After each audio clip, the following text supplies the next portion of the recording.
Bueno, pues vamos con la doctora María del Carmen Medina Domínguez, que como ya dijimos es consultora en España en el Instituto de Competencia del Antonio de Nebrija. No, matizo un poco. Mi nombre es María del Castaña. Es un nombre un poco María del raro. Castaño. Claro, con Para MC, pues muchos será la primera vez discúlpame, que lo oigan, pero está discúlpame. bien. Y yo soy profesora en el Instituto de Competencias de la Universidad Antonio de Nebrija y trabajo en consultoría. O sea, yo, de hecho, el trabajo que vengo a presentar pues refleja los dos mundos, el ámbito profesional y el ámbito educativo. Y antes de empezar, me gustaría, en primer lugar, unirme a las palabras que has dedicado para México, un país al cual yo tengo mucho cariño y que ahora tendremos la oportunidad de seguir después. Así que desde aquí también les mando todo mi cariño y todo mi apoyo.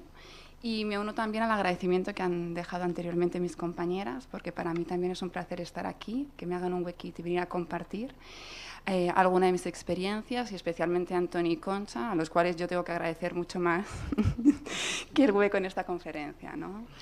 Entonces, yo durante este año anterior, desde septiembre del 2016 hasta la actualidad, y voy a seguir haciéndolo a lo largo de este año, he tenido la oportunidad de desarrollar varios programas orientados precisamente al desarrollo de competencias profesionales, en algunos casos ligadas con algunas de las que hemos comentado aquí, muy especialmente comunicación, pero desde un foco muy general. Y mi conclusión después de este año, y seguramente seguiré avanzando en la misma, es que hay que partir un gradito antes de ponerte a trabajar directamente con las competencias. Da igual si es en el ámbito profesional propiamente o da igual si es en el ámbito universitario, hay que ir un poquito antes y situarnos en el autoconocimiento, que aunque todos sabemos lo que es, lo que significa, no siempre le dedicamos el tiempo necesario, bien porque alguien nos ha dicho que tenía que ser así, porque es la tendencia natural, porque es lo que se lleva, porque mi jefe, mi profesor, y esto me uno a lo que han venido comentando mis compañeras. Ellas mismas lanzaban esta reflexión de cómo nos posicionamos en el aula, cómo están los alumnos. Pues muchas veces nos dejamos llevar por esa tendencia, por lo que los demás dicen, no tenemos en cuenta esa reflexión personal, no nos damos cuenta quiénes somos, en qué momento estamos, si yo debo o no hacer eso, y lo que conlleva es que cosas tan sencillas como decidir desarrollar una competencia profesional, marcarme unos objetivos, no produce el resultado que esperábamos, bien porque no lo conseguimos y nos frustra, y bien y aún peor porque lo conseguimos y no obtenemos esa satisfacción, porque realmente no era algo que era para nosotros. Entonces llama la atención como algo que es obvio y damos por hecho, que es el autoconocimiento. Todos, de hecho, si lo preguntase, nos conocemos a nosotros mismos, seguramente diríamos en buena medida sí. Luego, cuando lo vemos, cuando tenemos la oportunidad de trabajar con ellos, vemos que exactamente no es así, ¿no? Hay ciertos matices que influyen y que marcan esa diferencia. Entonces, yo este año he tenido oportunidad de desarrollar programas basados en establecimiento de objetivos, bien para desarrollar en sí la competencia o bien a través de la competencia, en dos realidades profesionales, dos empresas, y en la universidad, en alumnos de primer año y de cuarto año, que os garantizo hay una diferencia enorme entre quien empieza, y ahí me uno un poco a lo que comentaban antes, esos alumnos que llegan por primera vez a la universidad, con respecto a esos alumnos que abandonan la universidad y que ya están totalmente focalizados en el ámbito profesional, ¿no? Pero aún así vemos diferencias que no van marcadas por la edad, sino precisamente por este autoconocimiento. Es decir, que no necesariamente un profesional con más edad y más experiencia tiene un mejor dominio de este autoconocimiento, y eso es precisamente lo más interesante. Entonces, como os decía, la base de estos programas son herramientas que nos permiten alcanzar y establecer estos objetivos. ¿Cómo se establecen estos objetivos? Tienen diferentes soportes, pero la naturaleza y la finalidad de los mismos es siempre definir unos objetivos para, como os decía anteriormente, desarrollar en sí la competencia profesional o para alcanzarla. Parte siempre de ese proceso de reflexión personal usando diferentes herramientas para ver qué grado de autoconocimiento hay. Es decir, si yo realmente me conozco bien y si realmente esos objetivos que me marco van en línea con mis necesidades actuales o, por el contrario, sigo otras tendencias, ¿no? Entonces, me resulta interesante hacer esa breve reflexión porque en todos los casos, y lo voy a mostrar ahora en los resultados, el no conocimiento de dónde estoy ahora, qué es lo que quiero, de qué soy capaz, qué recursos tengo, produce el éxito o el fracaso en la consecución de estos objetivos. Es la base común, no importa si tienes 18 años, si estás a punto de jubilarte. Mi experiencia este año es que sin ese autoconocimiento previo es muy difícil alcanzar el resultado, independientemente de si tienes más experiencia y tienes gente a tu cargo o estás en el ámbito profesional, que podría ser más esperable, pero efectivamente no es así. Nosotros en el primer año de universidad, en el Instituto Nebrija, y me gustaría en este momento hacer mención tanto a Maite Uribarri como a María Bahilla, que son dos impulsoras de esta realidad, llevamos a cabo asignaturas de competencias profesionales en primero, segundo y cuarto año del grado, y hay una evolución muy positiva entre los alumnos del primero y cuarto grado. De hecho, los alumnos arrancan estudiando inteligencia emocional con Goleman, o sea, ellos en muchos casos ya conocían el concepto, pero se hace especial hincapié en este autor y en sus diferentes teorías, podríamos decir, ¿no? En el establecimiento de estos objetivos, el autoconocimiento juega un papel fundamental, pues permite a las personas saber realmente en qué posición están, abrirse al feedback, es decir, si yo no tengo muy claro quién soy, de lo que soy capaz, que yo me abra un feedback para ver si lo que me he planteado es positivo o no, es posible, marca realmente si me conozco o no, si estoy dispuesto a ir más allá. Entonces, el feedback es de hecho un aspecto que también influye y que después demostraré los resultados. Es decir, personas que están atentas a ese autoconocimiento, a esa reflexión personal, son aquellas que son capaces de entender dónde están y hacia dónde quieren ir. Goleman en su libro Focus vuelve a retomar este autoconocimiento.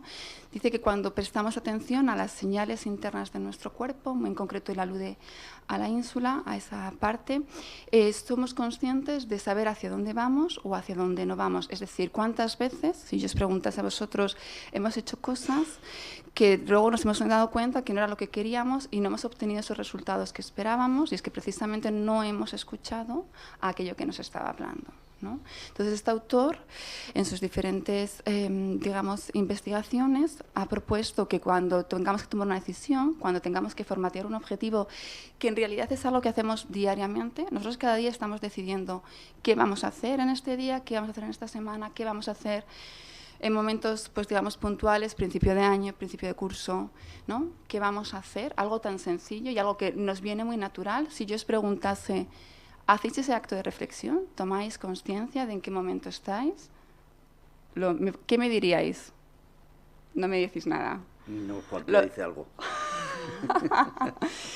Entonces es interesante, ¿no? Ya nos lanzamos directamente al objetivo y seguramente, pongo el ejemplo de los alumnos, no es lo mismo estar en primero de carrera que estar en cuarto de carrera, o ese profesional que está en sus primeros años en el ámbito profesional o en los últimos, ya viendo la salida, que incluso en esos casos podríamos pensar ya no tiene interés, y os digo que os sorprendería, gente que está a punto de jubilarse, y pondría aquí un ejemplo muy cercano, y sin embargo les vemos muy motivados, y es precisamente porque es fundamental hacer una parada y escuchar realmente qué queremos y quiénes somos.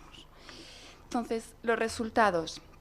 Es verdad que, bueno, como el autoconocimiento y herramientas que nos ayuden a llevarlo a cabo no es tan común en nuestro día a día, es verdad que la vida, los diferentes fracasos y dificultades casi siempre nos han invitado a hacerlo. Por ello, los alumnos que son más jóvenes les cuesta un poco más este ejercicio y les cuesta un poco más formatear esos objetivos, ¿vale?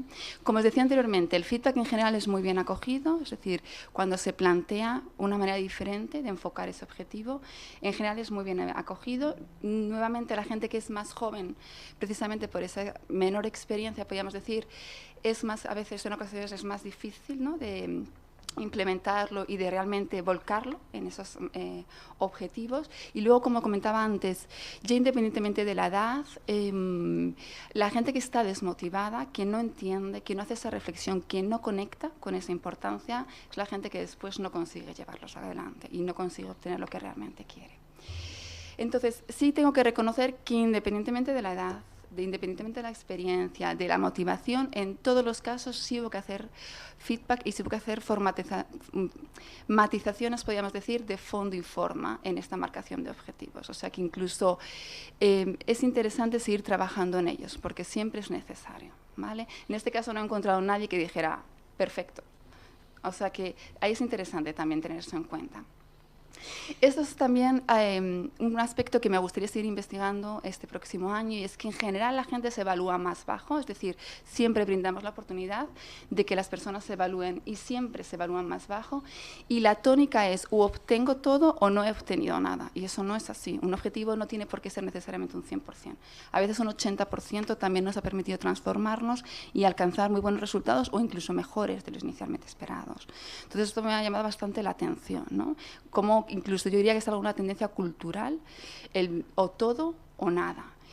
Después, esa falta de autoconocimiento, y en relación a estos programas que estoy desarrollando para trabajar las competencias profesionales, se volcaba en primer lugar en ese objetivo. O sea, personas que llegan con un objetivo y se van con cosas totalmente diferentes cuando entran en conexión con ese acto de autoconocimiento, con esa reflexión personal. Os digo en un número muy alto de casos. En segundo lugar, las acciones que llevan a cabo ese objetivo. O sea, nuevamente eso es preguntarse, pero Paco me va a decir, mejor no intervenimos. Nos cuesta mucho identificar de qué somos capaces, cómo puedo llevar a cabo un objetivo, incluso tareas muy rutinarias o objetivos muy familiares para nosotros, nos cuesta identificarlos. Después, los recursos, no sabemos de qué somos capaces, a quién podríamos pedir ayuda, qué podríamos usar, ¿no? Ahí normalmente también las personas encuentran dificultad, y eso también deriva obviamente de los apoyos con los que ellos pueden contar. Casi todos, en un porcentaje muy amplio, cuando llegaba ese momento de reflexión, sesión individual, sesión de coaching, en el cual se obligaba a hacer ese acto de reflexión, de autoconocimiento, se comparte que es necesario, que el día a día no nos permite llevarlo a cabo, que el día a día pues complejiza el poder tomar conciencia de ciertas cosas, poder compartir tu autoestima, poder, a lo mejor en un ámbito más académico, desarrollar ese liderazgo, esa negociación, y sin embargo todos reconocen esa importancia, o en buen número de casos, como esa reflexión lleva a esos buenos resultados, les permite sentirse seguros con esos objetivos que se han marcado. En definitiva, después de este año trabajando en estos diferentes programas, mi conclusión es que, en primer lugar, reconocer la propia situación en la que estamos y reconocer cómo estamos respecto a ese objetivo es la clave para el éxito o el fracaso frente al mismo. En segundo lugar, la frecuencia respecto a esta reflexión. A los alumnos, como dentro del instituto se les obliga continuamente a llevar esta reflexión, los alumnos de cuarto alcanzan gran autonomía, independencia y seguridad en llevar a cabo la ejecución del mismo. Así que la frecuencia con la cual nosotros hacemos este ejercicio influye directamente en la autonomía, responsabilidad y éxito en la consecución de este tipo de desarrollo de competencias, desarrollo de objetivos. Y después, y en último lugar, aquellos objetivos que realmente están basados en esas necesidades y por ende en ese acto de reflexión son los que realmente producen una gran transformación en la persona, son los que realmente te llevan a ir más allá. Bueno, estas eran un poco las ideas que yo quería compartir con vosotros. Creo que, de hecho, todavía queda algún minuto. Se lo dejo a la siguiente compañera. Agradeceros la atención y el interés en estas presentaciones que hemos hecho. Gracias.